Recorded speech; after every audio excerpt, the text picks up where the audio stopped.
ಸಂತೋಷ ಆಗ್ತಿದೆ sir. Teachers and non teachers non staff ಎಲ್ಲ ತುಂಬ ಹೆಲ್ಪ್ ಮಾಡಿದ್ದಾರೆ.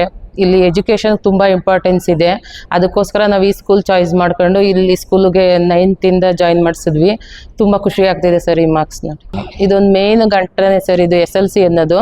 ಇಲ್ಲಿಂದ ದಾಟ್ಕೊಂಡು ಹೋದರೆ ಮುಂದಿನ ಭವಿಷ್ಯ ಚೆನ್ನಾಗಿರುತ್ತೆ. ಇದು ಮೇಯ್ನ್ ಸರ್. ಆಮೇಲೆ ಸೆಕೆಂಡ್ PUC ನೀಟು ಅದೇನು CET ಏನು ಅವರು ಪ್ರೊಫೆಷ್ನಲ್ ಕೋರ್ಸ್ ಏನು ಚಾಯ್ಸ್ ಮಾಡ್ಕೋತಾರೋ ಅದು ಸರ್ ಮೇಯ್ನ್ ಇದೆ ಸರ್. ಇದು ನಮ್ಗೆ ತುಂಬ ಸಂತೋಷ ಆಗಿದೆ ಸರ್.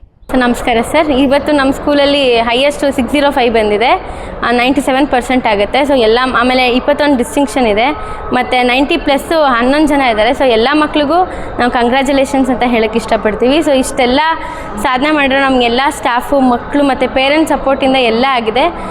ಇಷ್ಟೆಲ್ಲ ಅಚೀವ್ ಮಾಡೋದಕ್ಕೆ ಪೇರೆಂಟ್ಸ್ ಸಪೋರ್ಟು, ಟೀಚರ್ಸು ಮತ್ತು ಮಕ್ಕಳೆಲ್ಲ ಕಾರಣ. ಸೊ ಎಲ್ರಿಗೂ ನಾನು ಕಂಗ್ರ್ಯಾಚುಲೇಷನ್ಸ್ ಅಂತ ಹೇಳೋಕ್ಕೆ ಇಷ್ಟಪಡ್ತೀನಿ. ಆ್ಯಂಡ್ ಥ್ಯಾಂಕ್ ಯು ಅಂತ ಹೇಳೋಕ್ಕೆ ಇಷ್ಟಪಡ್ತೀನಿ. ಸೊ ಬೆಳಗ್ಗೆ 8ರಿಂದ 6 ಗಂಟೆವರೆಗೂ ಕ್ಲಾಸಸ್ ಮಾಡ್ತಿದ್ವಿ. ಮತ್ತು ಎಕ್ಸಾಮ್ ಇನ್ನೇನು ಹತ್ತಿರ ಬಂದಾಗ 6ರಿಂದ 7ವರೆಗೂ, ಸಂಜೆ 6ರಿಂದ 7ವರೆಗೂ ಕ್ಲಾಸಸ್ ತೊಗೊಂಡು ಏನೇನು ಎಕ್ಸಾಮಿಗೆ ಏನೇನು ಬೇಕು ಎಲ್ಲ ಸಬ್ಜೆಕ್ಟು ರಿವಿಷನ್ಸ್ ಆಗ್ತಿತ್ತು. ಸೊ ಆಮೇಲೆ ಎಲ್ಲ ಫಾಲೋಅಪ್ಸ್ ಇತ್ತು ನಮ್ಮಲ್ಲಿ ಚೆನ್ನಾಗಿ. ಎಲ್ಲ ಸಬ್ಜೆಕ್ಟು UTಗಳಾಗ್ತಿತ್ತು. ಫಾಲೋಅಪ್ ಚೆನ್ನಾಗಿರೋದ್ರಿಂದ ನಾವು ಇವತ್ತು ಈ ರಿಸಲ್ಟ್ನ ಪಡೆಯೋಕ್ಕೆ ಕಾರಣ ಆಗಿದೆ ಸರ್.